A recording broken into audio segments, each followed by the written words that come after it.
Hello everyone, welcome back to Sankala YouTube channel. So ಇವತ್ತು ನಾನು ದೊಡ್ಡದಾಗಿ ಬದನೆಕಾಯಿ ಬರುತ್ತಲ್ವ, ಸೊ ಅದರಿಂದ ಯಾವ ಥರ ಬದನೆಕಾಯಿ ಫ್ರೈ ಮಾಡೋದು ಅಂತ ಹೇಳ್ಬಿಟ್ಟು ತೋರಿಸ್ಕೊಡ್ತೀನಿ ಈ ವಿಡಿಯೋದಲ್ಲಿ.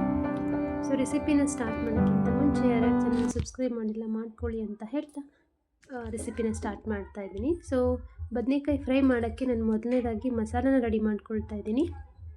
ಮಸಾಲಕ್ಕೆ ನಾನಿಲ್ಲಿ 2 ಟೇಬಲ್ ಸ್ಪೂನ್ ಆಗೋಷ್ಟು ಖಾರದ ಪುಡಿ, ಆಮೇಲೆ 1 ಟೇಬಲ್ ಸ್ಪೂನ್ ಆಗೋಷ್ಟು ಅರಿಶಿಣ, ಅದಾದಮೇಲೆ 1 ಟೇಬಲ್ ಸ್ಪೂನ್ ಆಗೋಷ್ಟು ಧನಿಯಾ ಪುಡಿ, ಆಮೇಲೆ ಗರಂ ಮಸಾಲ 1 ಟೇಬಲ್ ಸ್ಪೂನ್. ಇದಾದ ನಂತರ ಇದಕ್ಕೆ ರುಚಿಗೆ ತಕ್ಕಷ್ಟು ಉಪ್ಪನ್ನ ಆ್ಯಡ್ ಮಾಡ್ಕೊಳ್ಳೋಣ. ಸೊ ಇಷ್ಟು ಐಟಮ್ಸ್ ಹಾಕ್ಕೊಂಡ್ಬಿಟ್ಟು ನೀಟಾಗಿ ನಾವು ಮಿಕ್ಸ್ ಮಾಡ್ಕೊಳ್ಬೇಕು ಇದು ಮಸಾಲಾಗೆ. ಸೊ ಮಸಾಲ ರೆಡಿ ಮಾಡ್ಕೊಂಡ್ಬಿಟ್ಟು ನಾನು ಸೈಡಲ್ಲಿ ಎತ್ತಿಟ್ಕೊಂಡಿದ್ದೀನಿ. ಸೊ ಬದನೆಕಾಯಿ ಫ್ರೈ ಮಾಡ್ಕೊಳ್ಳೋಕ್ಕೆ ಈ ಥರ ಉದ್ದಾಗಿ ಅಂತ ಪರ್ಪಲ್ ಕಲರಲ್ಲಿ ಬರುತ್ತಲ್ವ, ಸೊ ಆ ಥರದ ಬದನೆಕಾಯಿ ತೊಗೊಂಡಿರೋದು.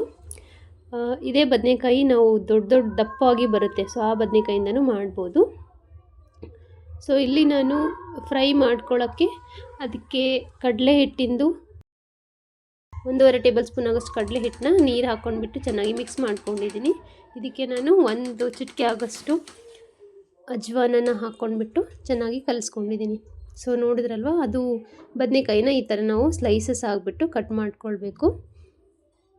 ಸೊ ಈ ಬದನೆಕಾಯಿ ಫ್ರೈ ಮಾಡ್ಕೊಳ್ಳೋಕ್ಕೆ ನಾವು 1 ರಿಂದ 2 ಟೇಬಲ್ ಸ್ಪೂನ್ ಆಗೋಷ್ಟು ಚಿರೋಟಿ ರವೆನ ಯೂಸ್ ಮಾಡ್ಕೊಳ್ಬೇಕು. ಸೊ ಇದು ಫ್ರೈ ಮಾಡೋಕ್ಕೆ ಅಂತ ಹೇಳ್ಬಿಟ್ಟು ನಾನು ಯೂಸ್ ಮಾಡಿರೋದು. ನೀವು ಬೇಕಿದ್ದರೆ ಈ ರವೆನ ಕಡಲೆ ಹಿಟ್ಟು ಜೊತೆನೇ ಮಿಕ್ಸ್ ಮಾಡ್ಕೊಳ್ಬೋದು. ಸೊ ನಾನಿಲ್ಲಿ ಸಪ್ರೇಟಾಗಿ ತೊಗೊಂಡಿದ್ದೀನಿ. ಸೊ ಕಟ್ ಮಾಡಿ ಇಟ್ಕೊಂಡಿರೋಂಥ ಬದನೆಕಾಯಿನ ಮಸಾಲೆ ಏನು ರೆಡಿ ಮಾಡಿರ್ತೀವಲ್ಲ ಅದನ್ನು ನಾವು ಎರಡೂ ಕಡೆ ಹಚ್ಕೊಂಡು ಹೋಗಬೇಕು. ಸೊ ನೋಡಿದ್ರಲ್ವ, ಈ ಥರ ಎರಡೂ ಸೈಡು ಬದನೆಕಾಯಿಗೆ ಮಸಾಲನೆಲ್ಲ ಹಚ್ಬಿಟ್ಟು ನಾನು ರೆಡಿ ಮಾಡ್ಕೊಂಡಿದ್ದೀನಿ ಫ್ರೈ ಮಾಡ್ಕೊಳ್ಳೋಕ್ಕೆ. ಇಲ್ಲಿ ಕಡಲೆ ಹಿಟ್ಟು ನೀರು ಹಾಕಿಬಿಟ್ಟು ಕಲಿಸ್ಕೊಂಡಿರೋದು, ಆಮೇಲೆ ರವೆ, ಅದಾದ ನಂತರ ಮಸಾಲೆ ಹಚ್ಚಿಟ್ಟಿರೋಂಥ ಬದನೆಕಾಯಿ. ಸೊ ನಾವು ಈ ಬದನೆಕಾಯಿನ ಕಡಲೆ ಹಿಟ್ಟೊಳಗಡೆ ಡಿಪ್ ಮಾಡಿಬಿಟ್ಟು ಅದ್ರ ಮೇಲೆ ಎರಡೂ ಸೈಡು ರವೆ ಹಾಕ್ಕೊಂಡ್ಬಿಟ್ಟು ಫ್ರೈ ಮಾಡ್ಕೊಳ್ಬೇಕು. ಫ್ರೈ ಮಾಡ್ಕೊಳ್ಳೋಕ್ಕೆ ನಾವು ಡೈರೆಕ್ಟ್ ನಾರ್ಮಲ್ ಕಡಾಯಿ ಒಳಗಡೆ ಎಣ್ಣೆ ಹಾಕ್ದೇನು ಡೈರೆಕ್ಟಾಗಿ ಫ್ರೈ ಮಾಡ್ಬೋದು. ಫ್ರೈ ಆ್ಯಸ್ ಇನ್ ನಾರ್ಮಲ್ ಮೇಲೆ ಎಣ್ಣೆ ಹಾಕ್ಕೊಂಡ್ಬಿಟ್ಟು ನಾವು ಎರಡೂ ಸೈಡು ಚೆನ್ನಾಗಿ ಫ್ರೈ ಮಾಡ್ಕೊಂಡು ಹೋಗಬೇಕು. ಸೊ ಈ ಬದನೆಕಾಯಿ fry it's not deep fry ಏನು ಮಾಡೋದಿಲ್ವ. ಸೊ ಆ ಕಡೆ ಎರಡೂ ಸೈಡು ಒಂದೊಂದು ಸ್ವಲ್ಪ ಎಣ್ಣೆ ಹಾಕಿಬಿಟ್ಟು ಚೆನ್ನಾಗಿ ಫ್ರೈ ಮಾಡಿಕೊಂಡ್ರೆ ತುಂಬಾ ಟೇಸ್ಟಿಯಾಗಿರುತ್ತೆ.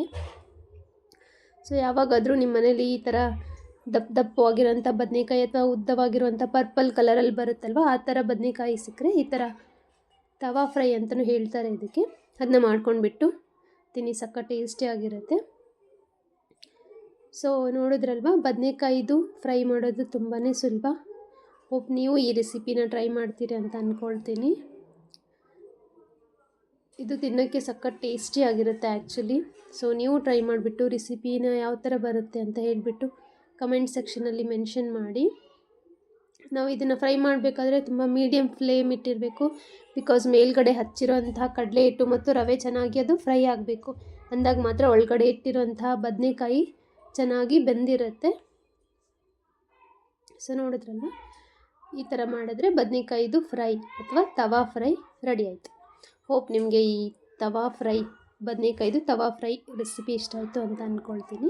ಇಷ್ಟ ಆಗಿದರೆ ಚಾನಲ್ನ ಸಬ್ಸ್ಕ್ರೈಬ್ ಮಾಡಿ, ಲೈಕ್, ಶೇರ್, ಕಮೆಂಟ್ ಮಾಡಿ ಅಂತ ಹೇಳ್ತಾ ಈ ವ್ಲಾಗ್ನ ಇಲ್ಲಿಗೆ ಕಂಪ್ಲೀಟ್ ಮಾಡ್ತಾ ಇದ್ದೀನಿ. Thank you for watching this video.